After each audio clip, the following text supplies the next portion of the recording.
Would you like to improve your punches, your kicks, and your knees so you can have devastating knockout power? Well, last year I got to train with Felipe Lobo, the Demolition Man of One Championship, and we went through some drills on how he can improve his strength and power. If you're a fighter, you're probably gonna find this very, very useful. And it's not like my usual videos. This was before I even thought about doing YouTube, and it was shot on the iPhone. Decent audio, but the main thing is I want you to look at the drills that I'm giving Felipe to use. And if you want to have punches and kicks like this. It's another Thai legend.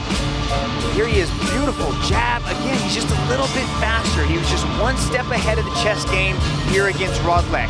Moving forward, landing the kicks. That one grazing the whiskers there of Rodlek.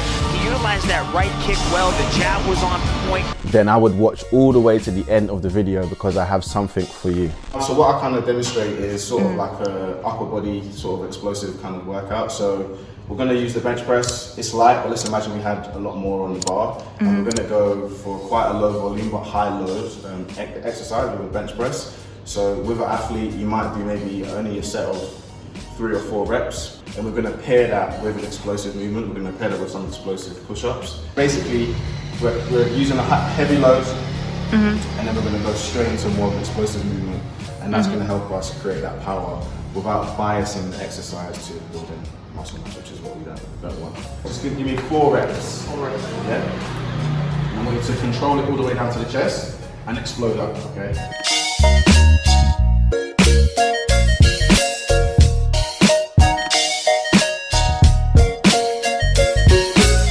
So I want you to come off the ground. So head.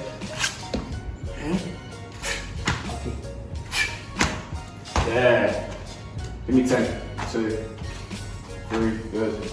4, 5, 6, 7, 8, 9, and 10. Good, easy. Perfect.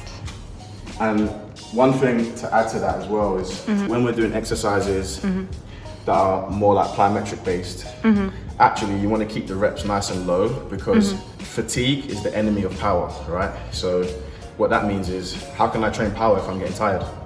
I can't train maximal power if I'm tired, right? Okay. So if you think about sprinters, Okay. when sprinters train, they'll do maximal sprints for 40 meters, but they'll have very, very long rests in between because you can't do maximal power when you're tired. So you're not training till exhaustion exactly. and then trying so we're to... training to get tired. We're just training to maximize the amount of speed and power we can do. So that's a good quote to remember. Fatigue is the enemy of power.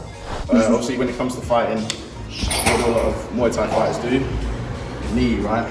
Yeah. And a lot of that power comes from the hips. It comes from the glutes. Glutes are one of the most powerful muscles in the body. It's important that you train them. So one of the things that I like to do personally is to do single leg hip thrust. You can do both legs sometimes, but everybody has like an imbalance. So it's good to try and minimize that as much as we can. So one thing that I like to do, you can do it with a dumbbell, you can do it with a plate, you can even do it with a barbell.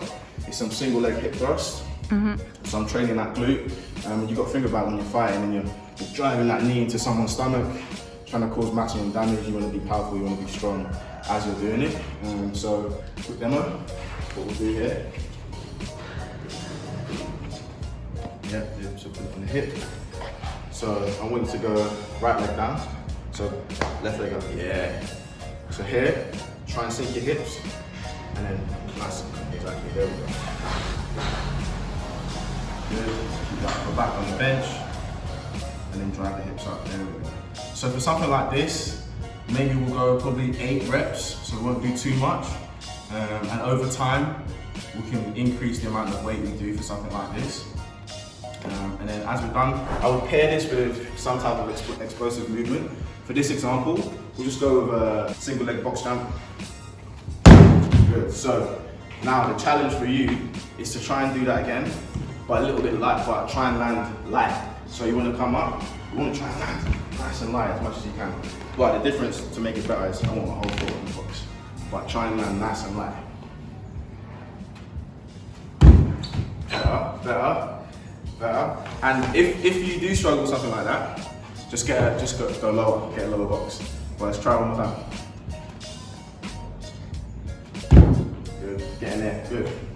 Good, so those 2 actions together great way to develop that lower body strength, that lower body power, and also it's very specific because when you think about fighting, thinking about kicking or kneeing, especially kneeing, which uses a lot of glute strength, it's important that you build strong glutes.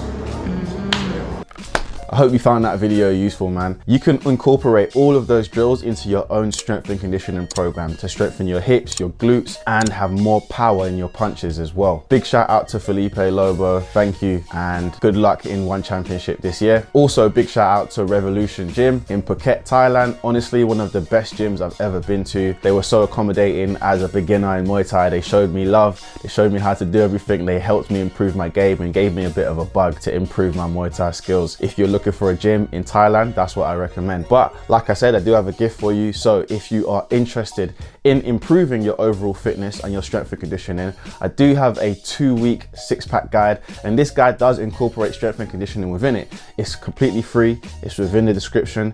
I would download it, just do that. But I got another thing. If you want to improve your overall strength and conditioning and your stamina, you should watch this video right here.